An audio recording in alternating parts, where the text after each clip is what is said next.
Children are born atheist anarchists. Then they get mauled and molded into people who believe in God and country.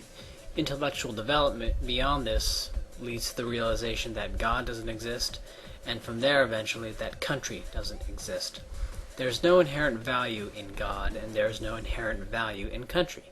Thus the nihilist concludes that there is no value, because anything else would be just some crap people made up. This is where I was at, and this grinding nihilism made me a little bit depressed.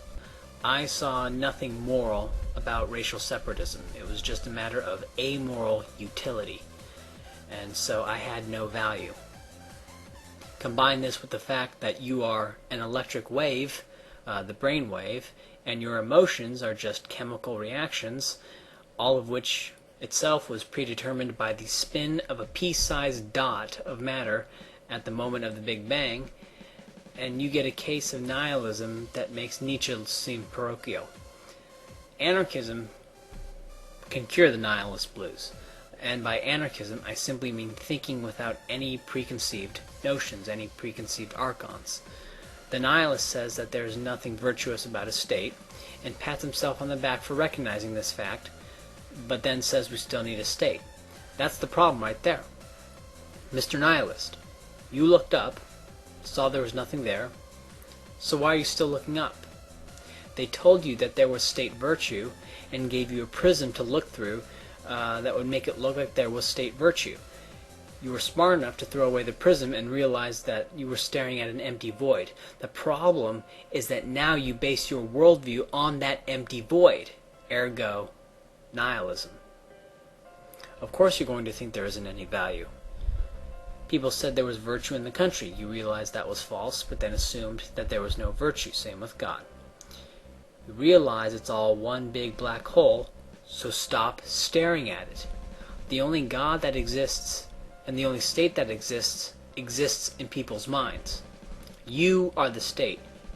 You are God. Okay, this is why it's considered the greatest of crimes to call yourself God, because that would call attention to the fact that you are God. The continuity of the self is an illusion because the brainwave flickers in and out. So what? The brainwave doesn't matter. The chemical structures of hormones that cause emotions don't matter. What matters is the subjective consciousness that these things give rise to. Our very existence is subjective and only can be perceived by ourselves. And since our very existence is subjective, value is only ours to assign. And the nihilist depression that comes from the idea that there is no value is proof itself that we create value.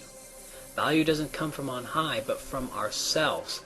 And the self comes from the interaction of cells, which comes from the interaction of molecules, from atoms, from atomic particles, from quarks, down to a bunch of other stuff, down to the cosmic foam.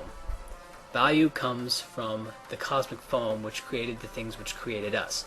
And this is a little bit liberating. This is what broke my nihilism. Sure, you made of cells, but you're not a cell. Okay? Here's what a cell looks like.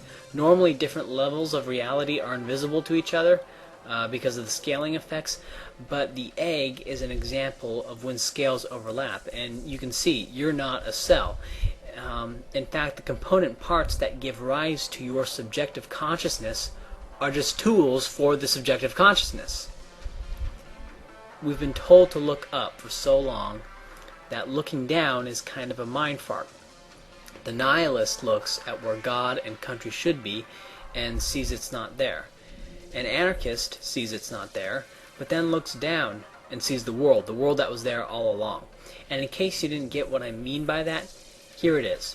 Most nihilists still think you need a state. Nihilists will say that there is no inherent value to any country borders, but you still need a state to keep things going. The dirty little secret is no, you don't. Because value is created by us, because all a God would be is us, and all a state would be is us. And of course that is how it's played out throughout history.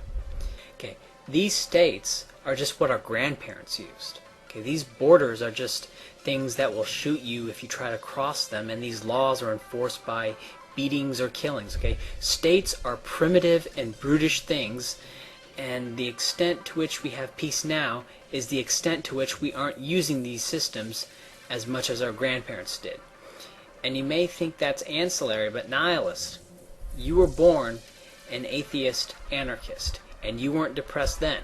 Okay, and young children who are still atheist anarchists aren't depressed. Those children aren't nihilists because they assign value to whatever they freaking want. It's only when you are told that value comes from on high that you have the potential to become a nihilist. When something is set up for you as a child, then your brain develops and realizes it's a crock. That's what makes a nihilist. A nihilist is an anarchist who simply forgot about the value that exists outside of God and country. The value that they assign, the value that they can only possibly create. In the sense that he no longer defends fixed positions of God or state, an anarchist thinks like a child, except with adult brain power.